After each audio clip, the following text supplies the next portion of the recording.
Karung rombeng Ki Atun lebih bernilai dari 15 juta rupiah.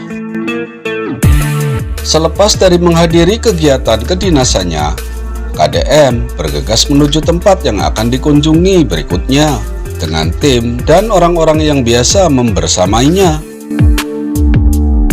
Dengan kecepatan sedang, mobil KDM melaju menuju arah tertentu. Sambil sesekali, pandangan KDM melihat sekitar lingkungan yang dilaluinya. Akhirnya, pandangan KDM fokus tertuju pada sosok seorang tua renta yang berjalan di pinggir jalan, yang akan mencari rumput untuk domba yang diternaknya. Namun, sembari mengarit rumput, sang kakek juga mempunyai kerja sambilan, mengumpulkan rongsokan atau barang bekas yang saat itu sedang memikul rongsokan yang berhasil dipungutinya dalam karung. Dengan berjalan tergopoh-gopoh namun masih terlihat kuat, sang kakek terus berjalan menyusuri pinggiran jalan raya.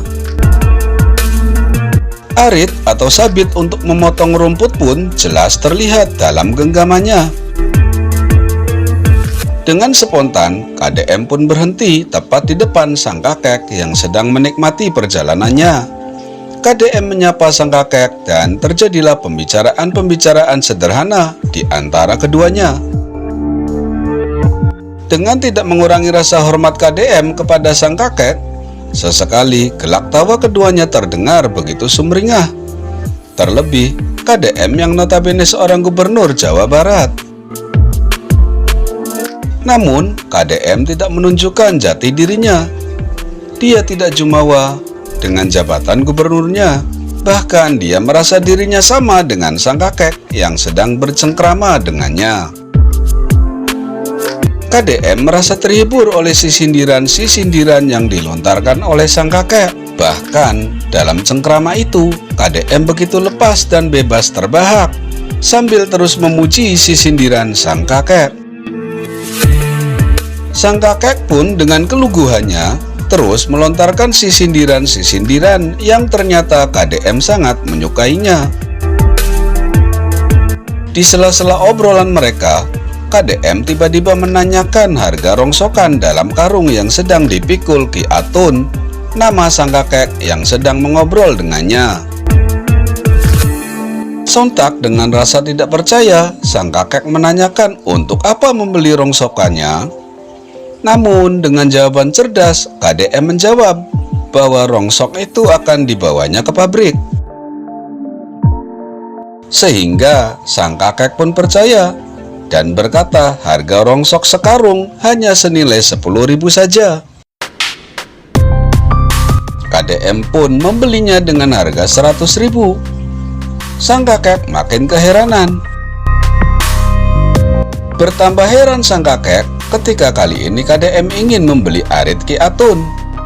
Menurut Ki Atun, harga arit paling sekitar 100-200.000. Namun, KDM membelinya dengan harga 500.000. Barangkali dalam benak Ki Atun, orang baik dari mana yang mau membeli barang-barang yang tidak berharga miliknya dengan sejumlah rupiah yang tak masuk di akal. Tetapi Ki Atun tetap polos bercengkrama dengan KDM. Nasib apes kemudian menghampiri topi yang sedang dipakai sang kakek. KDM tertarik untuk membeli topi model lama yang sedang menutupi uban Ki Atun. Topi sang kakek dibeli seharga 500.000 lagi. Ki Atun tetap polos meladeni kemauan KDM. Padahal topi kesayangannya seharga antara 10-20.000 saja. Kini harus berpindah tangan karena sudah dibeli KDM. Terbesit di hatinya, orang model apa ini? Namun sekali lagi Ki Atun tetap menunjukkan kepolosannya. Canda tawa keduanya belum berakhir. KDM masih betah mendengar sindiran-sindiran Ki Atun. Hingga pada akhirnya, puncak dari kebahagiaan sang kakek, karung yang tersisa yang sedang digendongnya ditawar oleh KDM dari harga 3 juta, 4 juta, 5 juta, sampai bahkan 10 juta. Siapapun orangnya, tentu dari tawaran pertama yang terkecil pun akan menerimanya dengan memberikan karung rombeng tersebut. Namun, di luar dugaan, ternyata tidak dengan Ki Atun. Jangankan 3 juta, bahkan yang 10 juta pun Ki Atun menolaknya.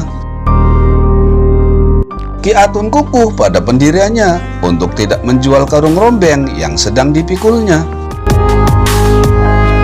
Entah apa yang ada dalam benak Ki Atun saat itu. Yang jelas bagi Ki Atun, nilai karung yang digendongnya lebih bernilai dari 10 juta. KDM sampai terharu pada apa yang dialaminya saat itu.